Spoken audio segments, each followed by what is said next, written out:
ఎందుకని కోర్ పాయింట్‌ని లైట్ తీసుకున్నారో నాకైతే అర్థం కాలేదు. స్టోరీకి ఏదైతే మోస్ట్ ఇంపార్టెంట్ అనుకున్న పాయింట్ ఏదైతే ఉందో, అది చాలా సింపుల్‌గా రైటర్‌కి ఎలా కావాలి అంటే అలా రాసుకున్నారు. కాకపోతే మన సత్య అన్న కామెడీ లేకపోతే సిట్యుయేషన్ ఏంటంటారు? Audio Jungle. Hi hello namaste and welcome to news 3 people. ఇప్పుడే మన Varun Tej much needed hit కోసం చూస్తున్న ఆయన latest movie Korean Kanakaraju movie చూసి రావడం జరిగింది, which is written and directed by Merlapaka Gandhi.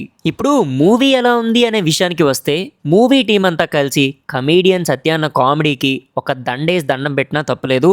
మూవీలో తన కామెడీ, తన టైమింగ్, తన కామెడీ పంచులు చూసి నాకు ఒకటే అనిపించింది, మూవీ టైటిల్ కొరియన్ కనకరాజు అని కాకుండా కొరియన్ సత్యరాజు అనే టైటిల్ పెట్టుంటే ఇంకా బాగుండేది. చెప్తున్నా కదా, ఈ మూవీలో సత్య అన్న కామెడీ నెక్స్ట్ లెవెల్ అంతే.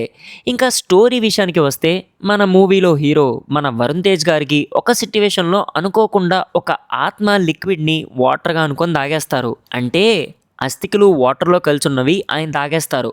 అక్కడి నుంచి మొదలవుద్ది అసలైన కథ. నిజం చెప్పాలి అంటే వరుణ్ తేజ్ గారి పర్ఫార్మెన్స్ కూడా చాలా బాగుంది. ఇన్ఫ్యాక్ట్ సెకండ్ హాఫ్లో కొన్ని సీక్వెన్సెస్లో తమనన్న బీజిఎంకి ఆయన హైట్కి వెయిట్కి మంచి ఫ్రేమ్స్ పడ్డాయి. ఇప్పుడే కాదు, నేను చాలాసార్లు పర్సనల్గా ఫీల్ అయ్యా. అయినా ఒక టాపిక్లో నేనేమనుకునేవాడినంటే, టాలీవుడ్లో మన ప్రభాస్ అన్న తర్వాత అలాంటి కటౌట్ ఉన్న వన్ అండ్ ఓన్లీ హీరో మన వరుణ్ తేజ్ గారు.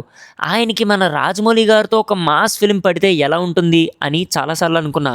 అంటే సెకండ్ హాఫ్లో వరుణ్ తేజ్ గారివి కొన్ని సీక్వెన్సెస్ చూసినప్పుడు మూవీలో అలానే అనిపించింది. నిజంగా తనలాంటి కటౌట్ని ప్రాపర్గా యూస్ చేసుకునే డైరెక్టర్ ఎప్పుడు వస్తారో ఏంటో చూడాలి. But coming back to the movie, Merlapaka Gandhi గారు ఈ మూవీని ఒక ప్రాపర్ ఎంటర్టైన్మెంట్ ఫిల్మ్లా బాగానే డిజైన్ చేశారు. చెప్పా కదా సత్య కామెడీ టాపిక్ గురించి. యాజ్ యూజువల్గా మూవీ ఫస్ట్ హాఫ్లో ఫన్ మోడ్లో వెళ్తుంది, అండ్ సెకండ్ హాఫ్లో ఆబ్వియస్లీ కొంతవరకు మూవీ ఫస్ట్ హాఫ్తో కంపేర్ చేస్తే డిప్ అయినట్టే అనిపిస్తుంది. But Satya comedy is the saviour of the movie. But heroine Ritika is just okay అంతే. అంటే తనకి స్కోప్ ఉన్నంత వరకు బాగానే పర్ఫామ్ చేస్తుంది, అండ్ ఇంకా మూవీలో rest of the cast is okay. But coming to the negatives, అంటే మూవీ క్లైమాక్స్లో పాస్టర్స్తో విలన్ ఫైట్ అన్నమాట. ఐ కెన్ అండర్స్టాండ్, మూవీని చాలా ఎంటర్టైనింగ్ వేలో తీద్దాం అనుకున్నారు, అది ఫిక్స్ అయ్యారు. కాకపోతే మరి పాస్టర్స్తో ఫైట్ ఏంటి విలన్కి అనే లాజిక్ కొంచెం ఆలోచించాల్సిందని అనిపించింది. అండ్ ఇంకా సెకండ్ హాఫ్ స్టార్టింగ్లోనే మీకు మెయిన్ విలన్ని ఎవరు లేపేశారో కూడా క్లియర్గా అర్థమైపోతుంది. అండ్ ఇంకా క్లైమాక్స్ ఫైట్ హెవీ ఏఐని యూస్ చేసేసారు, అంత ఎఫెక్టివ్గా అయితే అనిపించలేదు.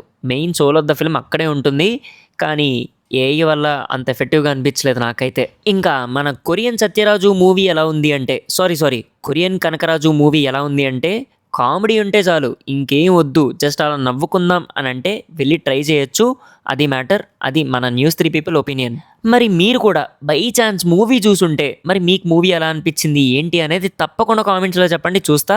అండ్ ఇంకొక కొత్త వీడియోతో మళ్ళీ మీ ముందుకు వచ్చే వరకు, మీరు ఇన్ కేస్ ఇందాక మనం అప్లోడ్ చేసిన ద ప్యారడైజ్ టీజర్ రివ్యూ చేసాం, రివ్యూ కాదు ఒపీనియన్ చేసాం, అది కూడా చూడకపోయి ఉంటే జస్ట్ వీడియోస్లోకి వెళ్ళి చెక్ చేయండి, ఉంటుంది. సరే ఉంటాను మరి.